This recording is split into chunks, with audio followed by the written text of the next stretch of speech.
Mais que s'est-il passé dans la nuit du 25 au 26 novembre pour que le couple formé par Leslie Hurlbeck et Kevin Trompa disparaisse si brutalement? Les deux jeunes, âgés de 22 et 21 ans, n'a en effet plus donné signe de vie depuis cette date, inquiétant leurs proches qui avaient multiplié déclarations, battues et hypothèses ces derniers temps. Mais l'affaire pourrait bien prendre une toute autre tournure dans les prochains jours. En effet, ce mercredi, un jeune homme, Tom T., a été interpellé en Vendée par les enquêteurs. Ceux-ci auraient été interloqués par une différence entre ses déclarations et les bornages de son téléphone. Il faut dire qu'il était particulièrement proche du jeune couple, puisque c'est chez lui que les amoureux ont passé leur dernière nuit avant leur disparition. En effet, après avoir dîné chez un premier ami habitant à Prague, non loin de là, le couple devait dormir chez un second qui leur avait prêté sa maison dans le voisinage. C'est lui, donc, qui a été arrêté mardi matin et placé en garde à vue, selon le parquet de Poitiers. Arrêté au domicile de son père, qui a été perquisitionné, il a vu sa garde à vue renouvelée pour mercredi. Le père de Tom T.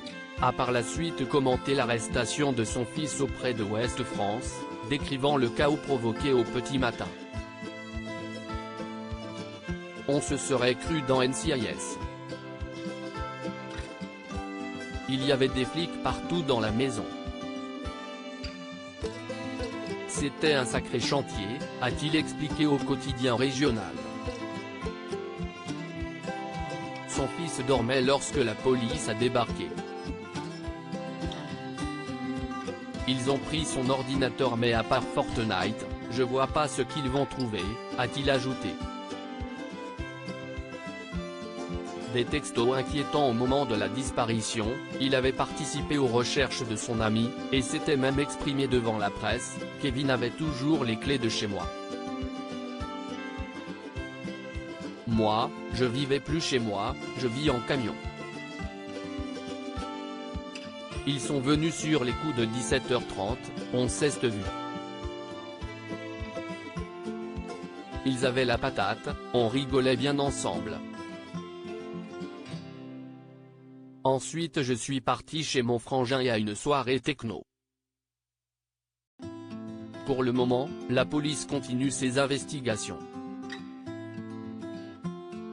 Pour rappel, des affaires du couple avaient été retrouvées le 8 décembre, soit plusieurs semaines après la disparition, en Charente-Maritime.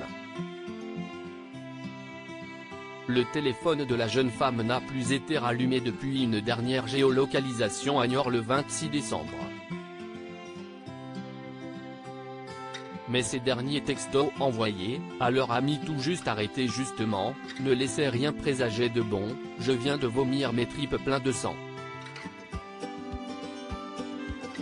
Dès que je rentre, je me pose, je ne suis pas très bien là, lui avait-elle écrit, alors qu'elle était toujours chez leur ami pour le dîner. Un tout dernier message, puisqu'ensuite, elle aurait arrêté de répondre à ce jeune homme.